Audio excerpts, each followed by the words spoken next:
आवाजाच्या दुनियेमध्ये सोबत स्वप्नांची, आवाजाच्या दुनियेमध्ये सोबत स्वप्नांची, कुणी गाणी गाई गप्पा मारी रंगत विषयांची, कुणी गाणी गाई गप्पा मारी रंगत विषयांची. या रेडिओच्या लहरींवरती चंगळ श्रोत्यांची, या रेडिओच्या लहरींवरती चंगळ श्रोत्यांची. ही इन्फिनिटीची वाणी आहे 100 नम्राची, ही इन्फिनिटीची वाणी आहे 100 नम्राची, ही इन्फिनिटीची वाणी आहे 100 नम्राची. पिंपरी चिंचवड एज्युकेशन ट्रस्ट संचालित infinity community radio 90.4 FM, reflecting you. नमस्कार श्रोते हो, आपण ऐकत आहात PCET's इन्फिनिटी 90.4 FM आणि मी आहे तुमच्यासोबत RJ विद्या. शतकोटींचे बीज या कार्यक्रमात मी तुमचं अगदी मनापासून स्वागत करते. श्रोते हो, आजच्या भागात आपण जाणून घेणार आहोत श्रीरामाची विविध नावं. काया, वाचा आणि मनानं शरणागती म्हणजे नेमकं काय, आणि याचबरोबर भक्तश्रेष्ठ हनुमंताच्या अढळ भक्तीबद्दल. सादरकर्त्या डॉक्टर शिवलीला पाटील. ऐकूयात कार्यक्रम शतकोटींचे बीज. श्रीराम जय राम जय जय राम, श्रीराम जय राम जय जय राम, श्रीराम जय राम जय जय राम, श्रीराम जय राम जय जय राम, श्रीराम जय राम जय जय राम, श्रीराम जय राम जय जय राम. नमस्कार. PCET's इन्फिनिटी 90.4 FM वर मी डॉक्टर शिवलीला पाटील. शतकोटीचे बीज या सत्रातील आजच्या भागामध्ये तुम्हा सगळ्यांचं मनापासून स्वागत करते. मागील भागामध्ये आपण रामलक्ष्मण या जोडीचं वर्णन बघितलं. रामनामाचं महत्त्व आणि जपसाधनेचं महत्त्व आपण जाणून घेतलं. या संसारातून पार होण्यासाठी कलियुगातील अत्यंत महत्त्वाची अशी नामसाधना, त्याबद्दल आपण माहिती जाणून घेतली. असंच या रामरायाचं पुन्हा वेगवेगळ्या नावांनी वर्णन करणारे जे श्लोक आहेत ते आपण आजच्या सत्रामध्ये पाहणार आहोत. रामं लक्ष्मणपूर्वजं रघुवरं सीतापतिं सुंदरं काकुत्स्थं करुणार्वणं गुणविधिं विप्रप्रियं धार्मिकं राजेन्द्रं सत्यसन्धं दशरथतनयं श्यामलं शान्तमूर्ति वन्दे लोकाभिरामं रघुकुलतिलकं राघवं रावणारिं. पुन्हा यामध्ये रामरायाच्या वेगवेगळ्या नावांचं वर्णन केलेलं आहे. रामं लक्ष्मणपूर्वजं, लक्ष्मणपूर्वज म्हणजेच लक्ष्मणाचा ज्येष्ठ बंधू. रघुवरम, वर म्हणजे श्रेष्ठ, रघुकुलामध्ये श्रेष्ठ असा. सीतापतीम, सीतेचा पती. सुंदरम, सुंदर असे रूप असणारा. काकुत्स्थ म्हणजेच ककुत्स्थ कुळातील. करुणार्णव, अर्णव याचा अर्थ होतो सागर, जणू हा करुणेचा सागर असणारा असा. गुणविधिम, विधी म्हणजेच साठा, अशा सद्गुणांचा साठा असणारा. विप्रप्रियम, विप्र म्हणजेच ब्राह्मण, ब्राह्मण ज्याला प्रिय आहेत असा. इथे ब्राह्मण याचा अर्थ ब्रह्मं जानाति इति ब्राह्मणः, म्हणजेच जे ब्रह्मज्ञानासाठी प्रयत्न करतात किंवा जे ब्रह्म जाणतात, जे ज्ञानासाठी प्रयत्न करतात, त्याला ब्राह्मण असं म्हटलेलं आहे. आणि असं ज्ञानार्जनासाठी जे प्रयत्न करणारे आहेत ते ज्याला प्रिय आहेत असा तो विप्रप्रिय. धार्मिकम म्हणजे धर्मशील. श्यामलम, श्यामवर्णाचा. राजेंद्रम, राजेंद्र म्हणजेच राजश्रेष्ठ. सत्यसंधम म्हणजे सत्यप्रतिज्ञ. दशरथतनय म्हणजेच दशरथपुत्र. लोकाभिराम, लोकांना आनंद देणारा. शांतमूर्ती म्हणजे शांत असं स्वरूप असणारा किंवा शांत मुद्रा धारण केलेला. रघुकुलतिलक, रघुकुलाला तिलकाप्रमाणे भूषण असणारा. रावणारी, आरी म्हणजे शत्रू, रावणाचा शत्रू. राघव म्हणजे रघुकुल उत्पन्न. अशा श्रीरामाला मी वंदन करतो, असं या पूर्ण श्लोकामध्ये सांगितलेलं आहे. वेगवेगळ्या नावांनी श्रीरामाचं वर्णन केल्यानंतर इथे श्रीरामाला आपण वंदन केलेलं आहे. रामाय रामभद्राय रामचंद्राय वेधसे रघुनाथाय नाथाय सीताया पतये नमहा. शेवटचा शब्द आहे नमहा, म्हणजेच वंदन असो किंवा नमस्कार असो.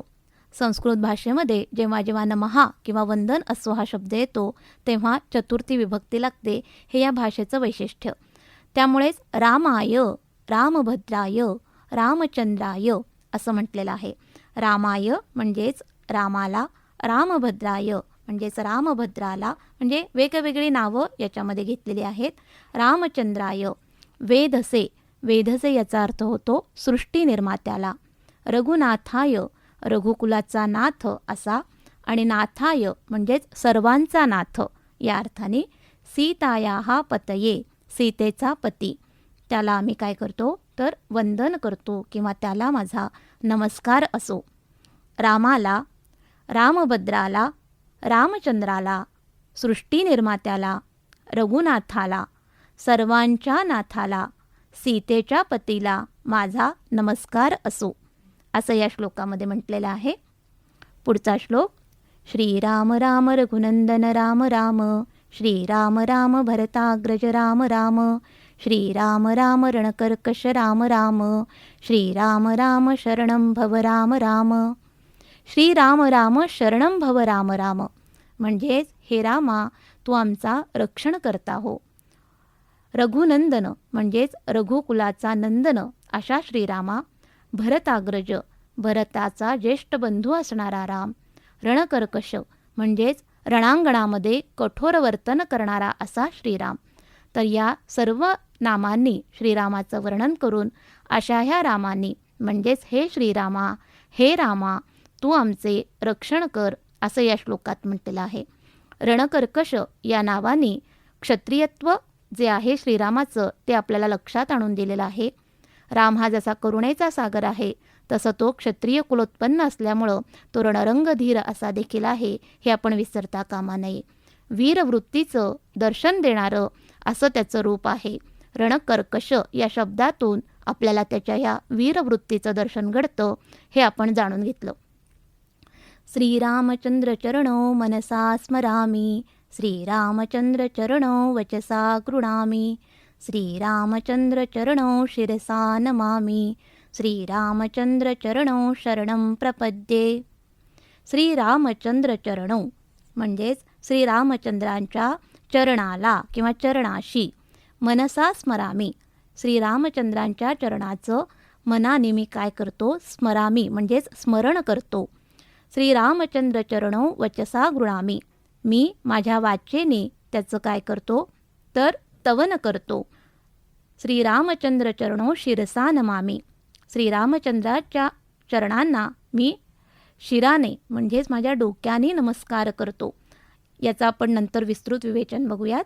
श्रीरामचंद्र चरणो शरणं प्रपद्ये, अशा ह्या श्रीरामांनी माझी काय करावं त्यांना मी पूर्णपणे शरण आहे असं या श्लोकामध्ये म्हटलेलं आहे.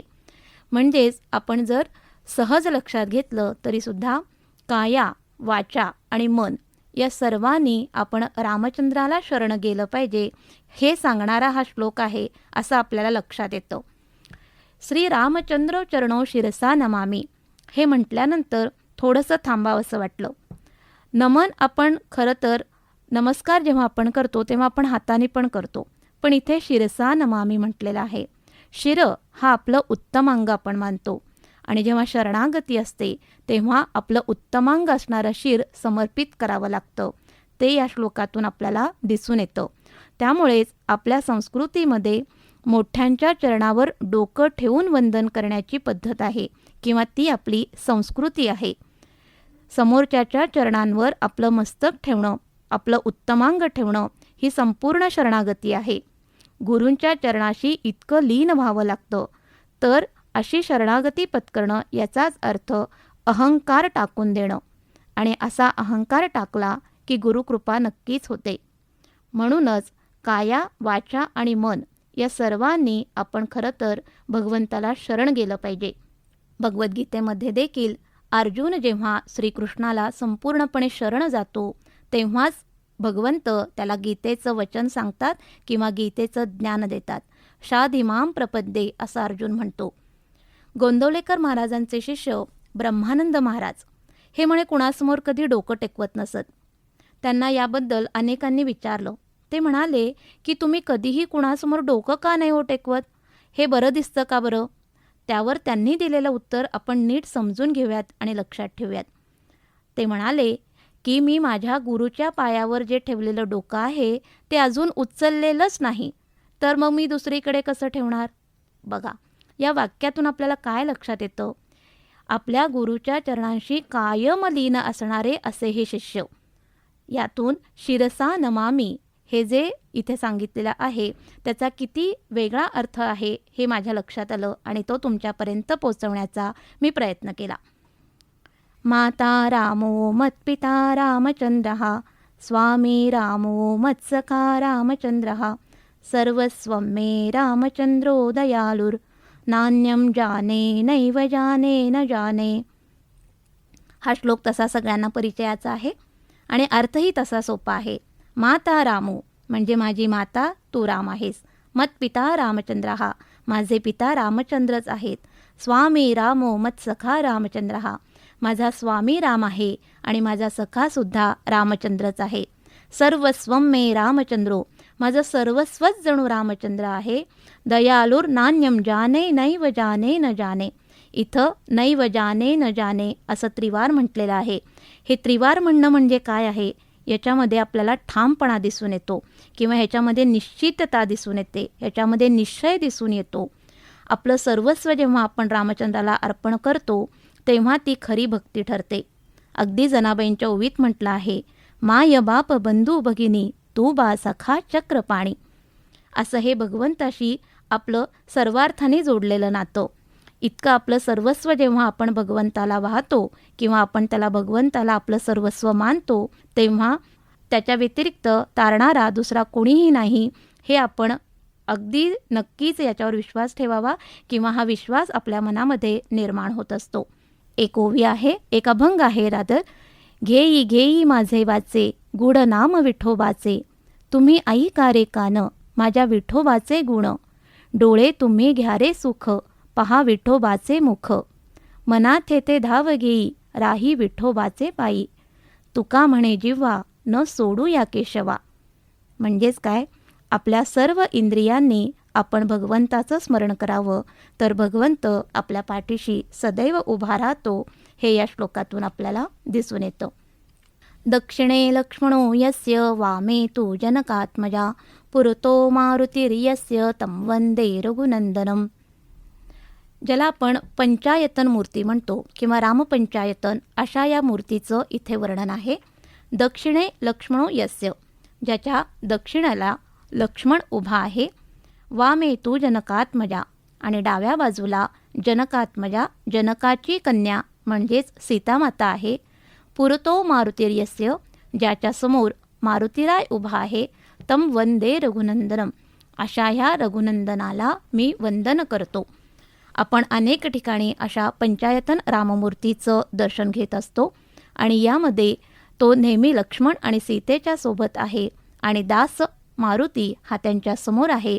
हे चित्र आपल्या डोळ्यासमोर उभं राहतं आणि अशा ह्या संपूर्ण रामाचं आपण दर्शन घेतो. लोकाभिरामं रणरंगधीरं राजीवनेत्रं रघुवंशनाथं कारुण्यरूपं करुणाकरं तं श्रीरामचंद्रं शरणं प्रपद्ये. लोकाभिरामं लोकांना आनंद देणाऱ्या, रणरंगधीरं रणांगणामध्ये धैर्य धारण करणाऱ्या, राजीवनेत्रं म्हणजेच कमळासारखे पुन्हा डोळे असणाऱ्या, रघुवंशनाथम रघुवंशाचा नाथ असणाऱ्या, कारुण्यरूपम जणू काही करुणेची मूर्ती असणाऱ्या, करुणाकरम सगळ्यांवर करुणा करणाऱ्या अशा, तम श्रीरामचंद्रम अशा त्या श्रीरामाला शरणं प्रपद्ये मी शरण जातो किंवा मी शरण आलो आहे असं इथे सांगितलेलं आहे. आपल्याला हे लक्षात येत आहे की या सगळ्या श्लोकांमध्ये रामरायाला शरण जाण्याची भूमिका भक्तांनी घेतलेली आहे आणि भगवंताला शरण जाणं हेच आपल्या आयुष्याचं उद्दिष्ट आपण ठेवलं पाहिजे. आणि जर आपण भगवंताला शरण गेलो तर मुक्तीचा मार्ग हा मोकळा होतो आणि भगवंत मुक्ती देतात हे या सगळ्या श्लोकांमधनं आपल्याला लक्षात येतं. मनोजवं मारुततुल्यवेगं जितेन्द्रियं बुद्धिमतां वरिष्ठं वातात्मजं वानरयूथमुख्यं श्रीरामदूतं शरणं प्रपद्ये. इतका वेळ श्रीरामरायाची स्तुती झाल्यानंतर हा जो मध्येच आलेला श्लोक आहे तो मात्र हनुमंताची स्तुती करणारा आहे. कारण की आपण पहिल्यांदाच बघितलं, या रामरक्षा स्तोत्राचं कीलक किंवा या रामरक्षा स्तोत्राचा आधार जर कुणी असेल तर तो म्हणजे प्रभू श्री हनुमान आहे. त्याचं वर्णन या श्लोकामध्ये केलेलं आहे. मनोजवम म्हणजे मनाप्रमाणे गती असणारा, मारुततुल्य वेगम वायूच्या गतीचा किंवा वायूसारखा गतिमान, जितेंद्रिय ज्यांनी इंद्रियांवर विजय मिळवलेला आहे असा, बुद्धिमतां वरिष्ठम बुद्धिमंतांमध्ये वरिष्ठ किंवा श्रेष्ठ, वातात्मजम म्हणजेच वायुपुत्र, वानरयूथ मुख्यम वानर सेनेचा किंवा वानर दलाचा मुख्य, श्रीरामदूतम आणि सगळ्यात महत्त्वाचं म्हणजे श्रीरामाचा दूत, शरणम प्रपद्ये त्याला आम्ही शरण आहोत. खरं तर हनुमंताशिवाय रामकथन हे पूर्ण होतच नाही. मनोजवम असं जेव्हा म्हटलं तेव्हा आपल्याला पटकन आठवतात त्या बहिणाबाईंच्या ओव्या. बहिणाबाईंनी मनाचं अत्यंत सुंदर वर्णन केलेलं आहे. मनाची गती कशी असते, मन कसं आहे याबद्दल बहिणाबाई लिहितात. मन मोकाट मोकाट त्याला ठाई ठाई वाटा, जशा वाऱ्यानं चालल्या पाना वरल्या रे लाटा. मन लहरी लहरी त्याला हाती धरी कोण, उंडारल उंडारल जसं वारा वहादन. बघा, हे मन कसं आहे तर अत्यंत मोकाट, आणि कसं तर अगदी पाण्याच्या लाटांसारखं, आणि ते उंडारत असतं. मनाची गती ही अफाट आहे. अगदी आपल्याला श्री समर्थ रामदास स्वामींनी लिहिलेल्या मारुती स्तोत्रामध्ये सुद्धा हे दिसून येतं. समर्थ म्हणतात, आणिला मागुती नेला आला गेला मनोगती, मनासी टाकिले मागे गतीसी तुळना नसे. सगळ्यात गतिमान अशी जर कोणती गोष्ट तर ती मन. मन म्हटलं की आपल्याला लगेच लक्षात येतं ते आत्ता इथं आहे म्हणेपर्यंत ते क्षणात दुसरीकडे गेलेलं असतं. आत्ता स्टुडिओमध्ये असणारं माझं मन क्षणात सगळीकडे फिरून येऊ शकतं. अशी ही मनाची अत्यंत तीव्र गती, आणि अशा ह्या मनाच्या गतीलाही मागे टाकणारी अशी ज्याची गती तो म्हणजे हनुमंत. मारुततुल्य वेगम वाऱ्यासारखी गती किंवा वाऱ्यासारखा वेगवान असणारा, जितेंद्रिय इंद्रियांवर विजय मिळवणं हे फार महत्त्वाचं आहे. आणि हनुमंत असा असल्यामुळंच तो श्रेष्ठ दास आहे किंवा तो श्रेष्ठ भक्त आहे, यात काही शंका नाही. सगळ्यात वैशिष्ट्यपूर्ण म्हणजे इथे तो बुद्धिमतां वरिष्ठम आहे. आपण एरवी बुद्धींच्या देवता गणपती सरस्वती यांना वंदन करतो, पण जेव्हा हा श्लोक लक्षात घेतला तेव्हा हे लक्षात येतं की हनुमंत हा सुद्धा बुद्धिमतां वरिष्ठम असाच आहे. वातात्मज म्हणजेच वायुदेवतेचे पुत्र आणि वानर युथमुख्य हा अर्थ अत्यंत सोपा आहे. राम आणि हनुमंत यांच्या जोडीचं जेव्हा आपण वर्णन करतो किंवा या नात्याकडे जेव्हा आपण बघतो तेव्हा असं लक्षात येतं ही एक आदर्श जोडी आहे. कुठल्या कुठल्या बाबतीत ही आदर्श जोडी आहे याचा जर विचार केला तरी ही एक आदर्श गुरुशिष्याची जोडी आहे. ही एक आदर्श स्वामी आणि दास यांची जोडी आहे. ही एक आदर्श भगवंत आणि भक्त याची जोडी आहे. भक्त कसा असतो? जो विभक्त नसतो तो भक्त. समर्थ रामदास स्वामी म्हणतात, जो विभक्त नाही तो भक्त, म्हणजेच जो कधीही ईश्वरापासून विभक्त होत नाही, म्हणजेच जो ईश्वराशी एकरूप झालेला असतो तोच खरा भक्त. आणि हनुमंतांनी हे सिद्धच केलं नाही का? त्यांच्या हृदयामध्ये राम होता. भगवद्गीतेमध्ये भगवंत म्हणतात, सर्वस्य चाहम हृदि सन्निविष्टो. अहो, हनुमंतांनी हे दाखवून दिलं. त्यांनी हृदयामध्ये साक्षात भगवंताचं दर्शन आपल्याला घडवलं. असा भगवंत त्यांच्या हृदयामध्ये वास करत होता हे आपण जाणतो. त्यामुळेच अत्यंत उत्कृष्ट असा भक्त किंवा अत्यंत श्रेष्ठ असा भक्त म्हणजे हनुमान होय. हनुमंतांचं वर्णन करताना त्याच्या शौर्याचं वर्णन आपण नाकारू शकत नाही किंवा त्याच्या बलाचं वर्णन आपण नाकारू शकत नाही. म्हणून तर समर्थ रामदास स्वामी म्हणतात, समर्थाची या सेवका वक्रपा आहे, असा सर्व भूमंडळी कोण आहे. समर्थ याचा अर्थ श्रीराम. अशा ह्या श्रीरामाच्या सेवकाला म्हणजेच हनुमंताला वक्रपा आहे, वाकड्या नजरेने पाहणारा असा सर्व भूमंडळी कोण आहे बरं? अर्थात कोणीच नाही, असा हा वीर मारुती. हनुमंताचं जेव्हा रूप आपण लक्षात घेतो तेव्हा तो श्रीरामासमोर दास मारुती असतो, तर इतरांना जेव्हा तो प्रेरणा देतो तेव्हा तो वीर मारुती असतो. म्हणूनच श्री रामदास समर्थ स्वामींनी वीर मारुतीचं वर्णन अनेक ठिकाणी केलेलं आहे. 2 गोष्टी प्रभू हनुमंत हे कधीही विसरले नाहीत, ते म्हणजे नामजप आणि दुसरं म्हणजे कर्तव्यपूर्ती. असा हा चिरंजीव मारुती. रामरायांकडे त्यांनी मागितलं काय, तर जिथे जिथे रामवर्णन चालू असेल तिथे तिथे मी उपस्थित असावं इतकंच त्यांचं मागणं होतं. असा हा भक्तश्रेष्ठ, दासश्रेष्ठ आणि शिष्यश्रेष्ठ असा हनुमान, आणि त्याचं इथे वर्णन केलेलं आहे. आणि अशा ह्या रामदूताला शरणम प्रपद्ये म्हणजे मी शरण आलो आहे असं या श्लोकामध्ये सांगितलेलं आहे. आजच्या भागामध्ये आपण रामरायाची वेगवेगळी नावं आणि त्यानुसार त्याची स्तुती केली. रामरायाची ही स्तुती करून त्याला शरण जाणं, काया वाचा आणि मनोभावे त्याचं स्मरण करणं आणि अशा प्रकारे त्याला सर्वस्व मानणं हे उत्तम भक्ताचं लक्षण आहे हे आपल्याला समजून आलं. आणि अशा उत्तम भक्ताचं उदाहरण म्हणजे श्री हनुमंत. या हनुमंताबद्दल आपण जाणून घेतलं आजच्या भागामध्ये. या पुढील श्लोक आपण जाणून घेऊयात पुढच्या भागामध्ये. तोपर्यंत धन्यवाद.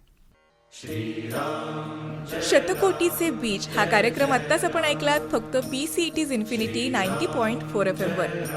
श्रोते हो, आजच्या भागात आपण जाणून घेतलं श्रीरामाची विविध नावं, त्याचबरोबर काया वाचा आणि मनानं शरणागती म्हणजे नेमकं काय, आणि भक्तश्रेष्ठ हनुमंताच्या अढळ भक्तीबद्दल आपण जाणून घेतलं. कार्यक्रम होता शतकोटीचे बीज आणि सादरकर्त्या होत्या डॉक्टर शिवलीला पाटील. श्रोते हो, ऐकत रहा फक्त PCET's infinity 90.4 FM, reflecting you.